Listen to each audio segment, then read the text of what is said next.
Class 11th chemistry, we were discussing unit 2 structure of atom, and in this video we will discuss about line spectrum of hydrogen and Bohr's model for hydrogen atom. First come to the line spectrum of hydrogen. When an electric discharge is passed through gaseous hydrogen, the H2 molecules dissociate and the energetically excited hydrogen atoms produced. These excited hydrogen atoms emit electromagnetic radiation of discrete frequencies. The hydrogen spectrum consists of several series of lines named after their discoverers.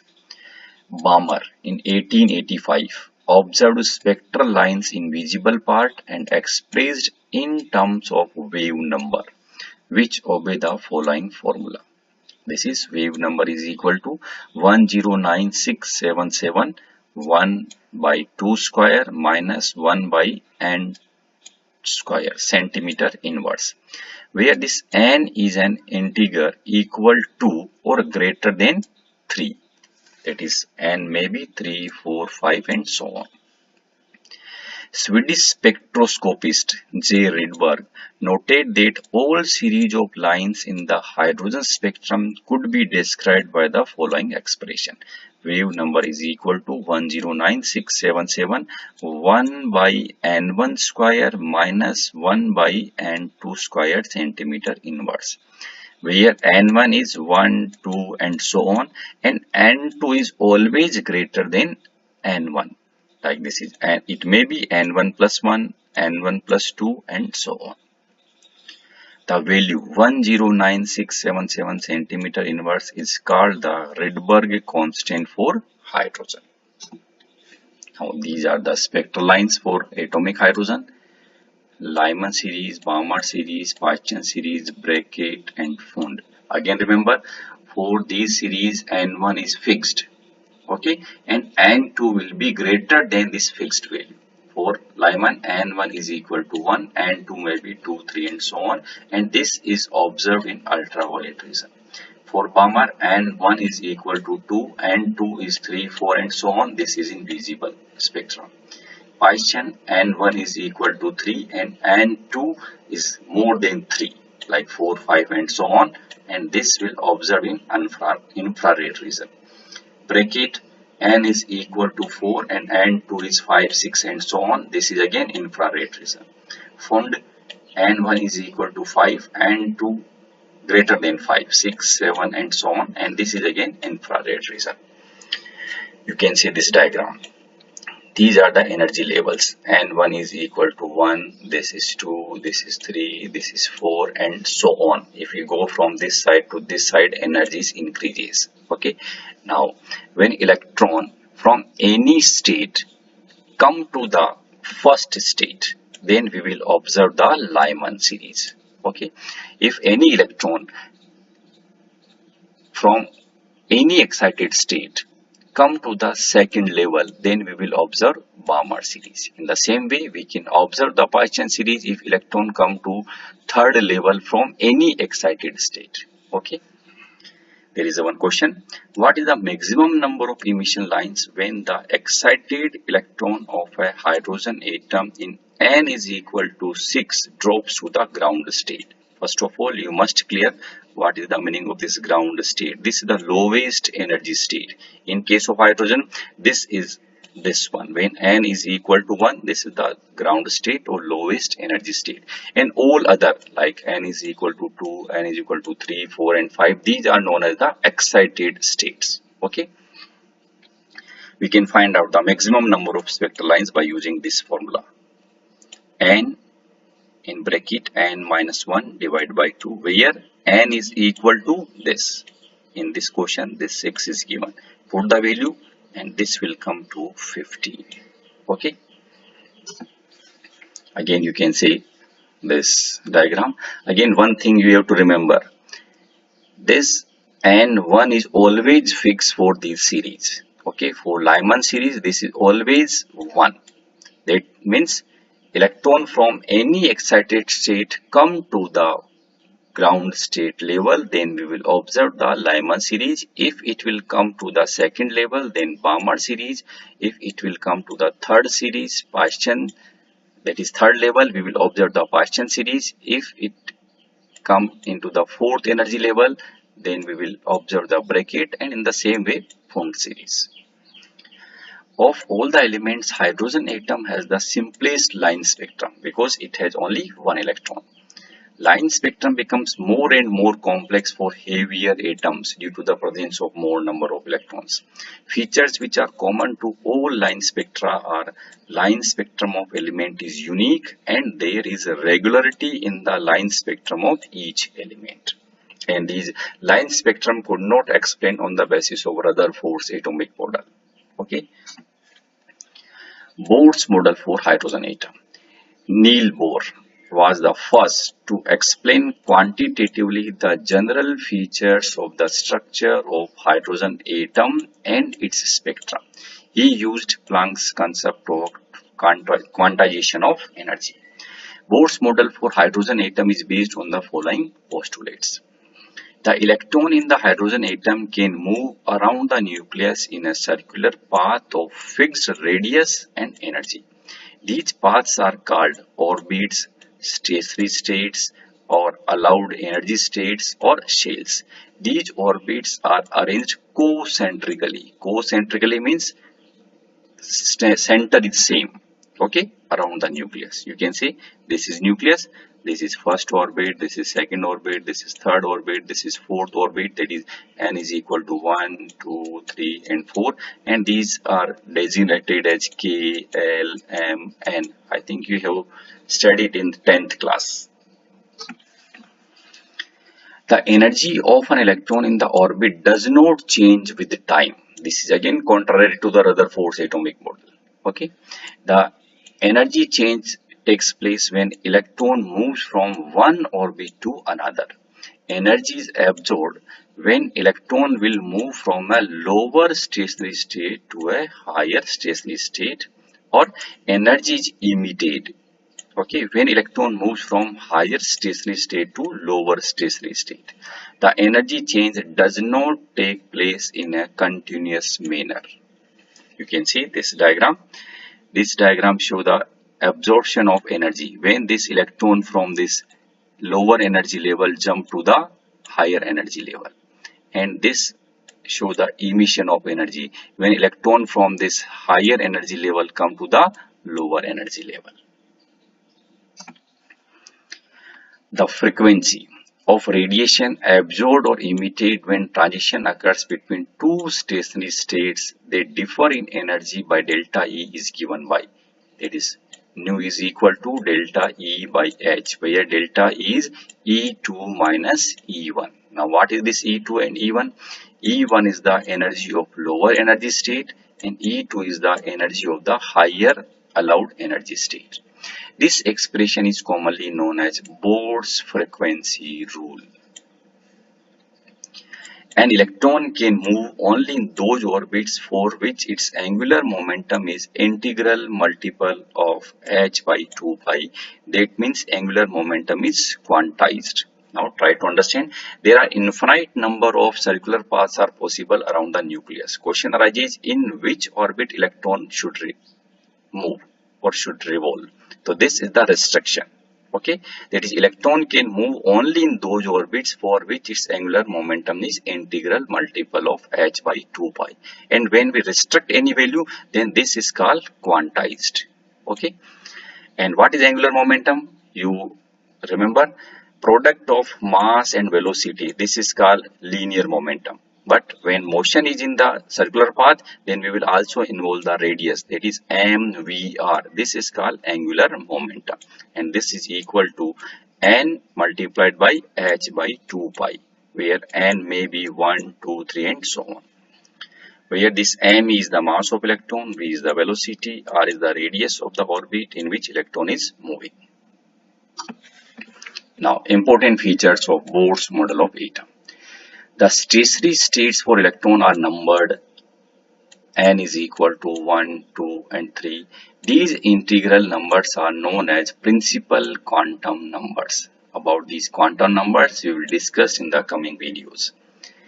The radii of the stationary states are expressed as Rn is equal to n square multiplied by a naught, where this Rn is the radius of nth orbit. Okay, and where this a naught is 52.9 picometer. If we put this value into this formula, we will get Rn is equal to 52.9 n square picometer, where n may be 1, 2, 3 and so on. Thus, the radius of the first stationary state called the Bohr orbit. First orbit is also known as the Bohr orbit and its radius is 52.9 picometer. Now, energy of stationary state is given by this expression. That is, again, energy of nth orbit is equal to minus Rs multiplied by 1 by n square, where Rh is called the Rydberg constant, 2.18 into 10 to the power minus 18 joule. Okay, one value we also discussed for Rydberg constant, 109677. It is in centimeter inverse, where n is the principal quantum number. Now, if we put n is equal to 1, then we will get the lowest energy state, and this is also known as the ground state. We can find out the energy of first orbit. E1 is equal to, where n is equal to 1, and this will come minus 2.18 into 10 to the power minus 18 joule. In the same way, energy of the stationary state for n is equal to 2 will be, this is E2 is, put the value 2 for n, we will get this one. Okay, in this way we can find out the energy of electron in any orbit. Again, you have noted, whatever the energy we have calculated, this is negative. Then what does the negative electron energy for hydrogen atom mean? The negative sign means that the energy of the electron in the atom is lower than the energy of a free electron at rest. Now, what is the meaning of this free electron at rest? A free electron at rest is an electron that is infinitely far away from the nucleus and is assigned the energy value of 0. Mathematically, this corresponds to n is equal to infinite. So, this energy will be 0. As the electron gets closer to the nucleus, okay, that is n is decreases, the energy is emitted and its energy is lowered, and En becomes larger in absolute value and more negative. The negative sign depicts its stability relative to the reference state of 0 energy and n is equal to infinite. The most negative energy value is given by n is equal to 1, which corresponds to the most stable orbit. We call this the ground state. Okay, that's why energy of electron is negative. Bohr's theory can also be applied to the hydrogen-like species. Now, what is the meaning of this hydrogen-like species? Species having only one electron. Okay, for example, He plus. Okay, this having again one electron, Li2 plus, Be3 plus, and so on. All these species have one electron. Then we will apply this formula for energy. En is equal to minus 2.18 into 10 to the power minus 18 multiplied by Z square divided by N square joule. The same way, Rn is equal to 52.9 n square divided by Z, where this Z represents the atomic number. It is also possible to calculate the velocities of electrons moving in these orbits. The quantitative part of velocity is not in our syllabus. Okay. Qualitatively, the magnitude of velocity of electron increases with increase of positive charge on the nucleus and decrease with the increase of principal quantum number. Now, on the basis of this Bohr's model, we can explain the line spectrum of hydrogen. Energy is absorbed if the electron moves from the orbit of smaller principal quantum number to the orbit of higher principal quantum number. Okay, whereas the energy emitted if the electron moves from higher orbit to lower orbit. The energy gap between the two orbits is given. Delta E is equal to energy of the final orbit minus energy of the initial orbit, EF minus EI. F represent final, I represent initial. Okay, we can find out the energy of this EF and EI by using this relationship. En is equal to minus RH 1 by n square, and we put the value of RH this. Then we can say that is energy EF. Okay, this is NF square, and this is EI, this is minus RH 1 by NI square. If you find out delta E is equal to EF minus EI, put the value. Okay, this is your EF minus, and this one is EI. Then RH will be common, and we will get this 1 by NI square minus 1 by NF square. Put the value of RH, then we will get this expression. Okay, delta E is equal to 2.18 into 10 to the power minus 18 joule, 1 by NI square minus 1 by NF square. This is the energy. And if we know the energy, we can find out the frequency associated with photon. Okay, that is frequency is equal to delta E by H. Delta E, put the value of delta E and H, then we will get this. This is the frequency. Nu is equal to 3.29 into 10 to the power 15, 1 by Ni square minus 1 by Nf square hertz. Okay, and in terms of wave number, now what is this wave number? Wave number is equal to nu by c. How this nu by c? We already discussed, that is c is equal to nu lambda, and what is wave number? Wave number is equal to 1 by lambda. If we combine these two relations, then we will get this one. Okay, put the value nu from this, and c is the velocity of light. We will get this wave number is equal to 1.09677 into 10 to the power 7, 1 by Ni square minus 1 by Nf square meter inverse. Now, in case of absorption spectrum, again remember, in case of absorption, Nf is greater than Ni. Nf is greater than Ni. And the term in the parenthesis means this bracket, is positive. If this Nf is greater, okay, then this Ni, then we will get this value of this. It will be positive, and we can say energy is absorbed. On the other hand, in case of emission spectrum, Ni is greater than Nf. This is just opposite to this one. Okay, and in this case, delta is negative and energy is released. Now see some questions. What are the frequency and wavelength of a photon emitted during a transition from n is equal to 5 state to the n is equal to 2 state in the hydrogen atom? We have to find out frequency and wavelength.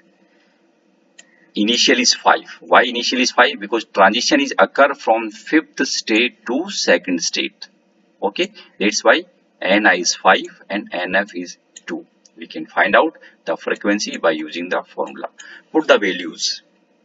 You can see. Okay, solve it. Again, solve it. We'll get the answer. But again, remember, this frequency will never be negative. Okay, why this negative indicates? This negative sign indicates that light is emitted, but frequency cannot be negative, so use only magnitude. That's why frequency is this one. And with the help of this frequency, we can find out the wavelength by using lambda is equal to c by nu. Okay, we know the c and nu we have already calculated. Put these two values and we will get this 434 nanometers. Now there is one question. There is only one electron in hydrogen atom. Then why large number of spectral lines in hydrogen spectrum? Okay. Now each spectral line can be associated to the particular transition in hydrogen atom. Okay. That is, each spectral line is corresponding to the transition of one electron from any excited state to the lower excited state. But when we perform the experiment, we take the sample of hydrogen gas. In a sample of hydrogen gas, large number of hydrogen atoms are present, and different possible transitions can be observed, and thus leading to large number of spectral lines. I think it is clear to all of you. Because of the presence of large number of hydrogen atoms in the given sample, number of transitions are possible. That's why we'll get the large number of spectral lines. The brightness or intensity of spectral lines depend upon the number of photons of same wavelength or frequency absorbed or emitted. We already discussed according to the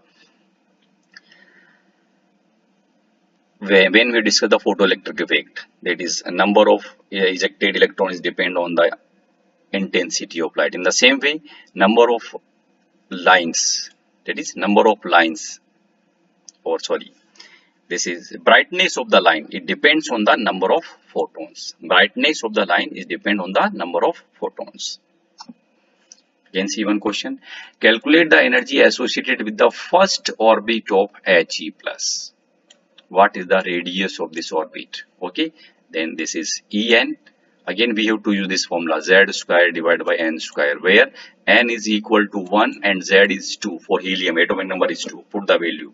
This is E1 is equal to this one, and you will get this minus 8.72 into 10 to the power minus 18 joule. In the same way, we can find out the radius.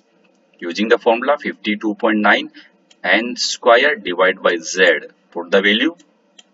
We will get this 26.45 picometer. Limitations of Bohr's model. It fails to account for the finer details, that is doublet, that is two closely spaced lines of the hydrogen atom spectrum observed by using sophisticated spectroscopic techniques. Whatever the line spectrum we are obtaining, if this is observed under the sophisticated spectroscopic technique, then we will see that each line is composed of two smaller lines.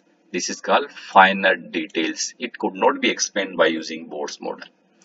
This model is also unable to explain the spectrum of atoms other than hydrogen. Okay, for example, helium atom, which possesses only 2 electrons. Simply we can say this model is only applicable for hydrogen and hydrogen-like species. Okay, that is having the 1 electron. Bohr's theory was also unable to explain the splitting of spectral lines in the presence of magnetic field. This is called Zeeman effect, and in electric field that is called Stark effect. That is, if these lines are again observed in the Zeeman effect and Stark effect, this splitting and the spectral lines further split. Okay, and this splitting cannot be explained by this Bohr's model. It could not explain the ability of atoms to form molecules by chemical bonds. Why atoms combine to form a chemical bond? This is not explained by this Bohr's model.